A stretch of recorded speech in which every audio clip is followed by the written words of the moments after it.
Okay, showing a video to show on the G12 or G17 Pro a bearing that comes out where it goes.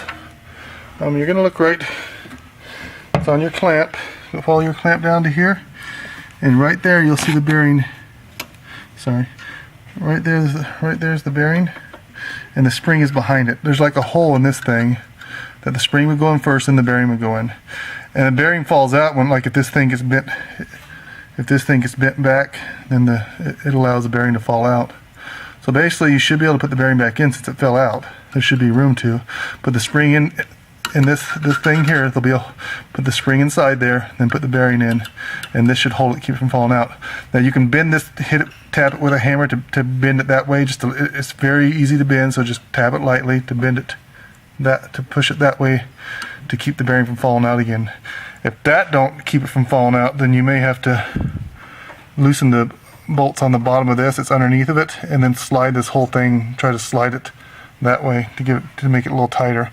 You just got to make sure you keep it straight, because this is what you line your paper against. You know, you got to measure like from this all the way to the edge of that grid, and make sure it's exactly, say, I guess it would be around 13 inches right at that line.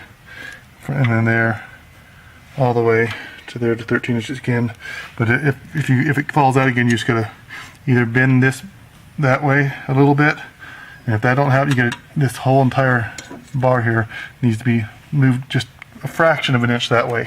And to do that, the way you do it is you lift this up, and there's 1, 2, 3, 4, 5 on this G12.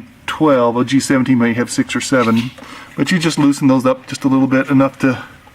The holes are a little bigger than the holes in this are a little bigger than the screws, so there's usually a little play there where you can move it. So just loosen these up a couple turns each, and then just try to move it that way, and then snug them back down. But again, you would have to, if you did loosen them up, if you need to loosen them up to keep that thing from falling out again, you got to make sure you get this straight, because it is where you line your paper up against. And to do that, you can just take a tape measure.